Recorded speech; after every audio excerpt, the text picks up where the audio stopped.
A news exclusive from TheRebel.media, we have discovered that Tony Clark, the Chief of Staff to the new Human Services Minister in Alberta, is also a registered lobbyist for the Alberta Federation of Labour. As you can see by his lobbyist registration right here, he's actually registered to lobby the very same department that he now runs on issues, for example, like raising minimum wage. And surprise, Tony Clark believes in raising the minimum wage. It's unsure who he's working for. Is he still working for the Federation of Labour, who paid him to lobby, or is he working for Albertans? Is there even a line separating the big unions from this NDP government? This is not the first time that a registered lobbyist continued with the lobbyist registration while working as a chief of staff. We told you a week and a half ago about Graham Mitchell, a Toronto anti-oil lobbyist who was hired as the new chief of staff to Alberta's energy minister, Margaret McQuaig-Boyd. You can see his lobbyist registration here. Now, in the case of Graham Mitchell, he quit his lobbyist registration 2 days after we revealed it to our viewers at The Rebel. But the problem isn't just the few days of overlap. Even if Graham Mitchell and Tony Clark had quit their lobbyist jobs the day before they went to work as chief of staff, that's still a conflict of interest.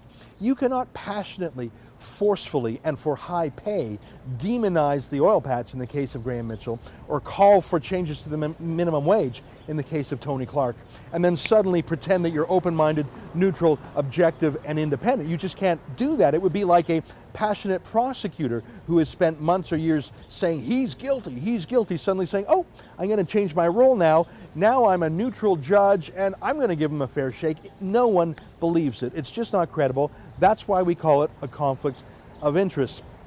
The trouble is the person who's supposed to be in charge of these chiefs of staff, Brian Topp, the chief of staff to Rachel Notley, the Premier herself, well, Brian Topp is in a conflict of interest too. As we reported earlier this month, it wasn't until we asked him about his ownership in a government relations firm called Cool Top and Guy, his own name is in the firm name, that he bothered to remove himself as an owner and director at the corporate registry. Let me say that again. While he was the chief of staff, he was still the owner of one-third owner of a government relations firm in Alberta. He ordered his lawyers to quickly file some paperwork and asked them to backdate the day of his quitting to the day after the election. Yeah, what a laugh. Just do some paperwork and pretend that month of overlap didn't happen. Look, at the end of the day, though, these backroom boys, they're not in charge. They didn't win the election. At the end of the day, Rachel Notley herself did. This is on the Premier's head. Having these conflict of interest chiefs of staff, these lobbyists as chiefs of staff, at the end of the day, it goes to her name. And that's the problem. See, Rachel Notley herself has the largest conflict of interest of all. Her husband is named Lou Arab, and he is a senior official with the CUPE Public Sector Union. And the trouble is, Lou Arab is a lobbyist right now, lobbying the Premier right now about matters of interest to his union. Now, he's not a registered lobbyist, I've checked the registry, but we can see he's lobbying anyways in the court of public opinion, surely behind the scenes as well. For example, he's pressing for a hike in the minimum wage. He's doing media interviews on behalf of CUPE. He's sending out emails from his account to reporters. In fact, the other day, the CBC called Lou Arab at CUPE and left a voice message on his cell phone. Who called the CBC back?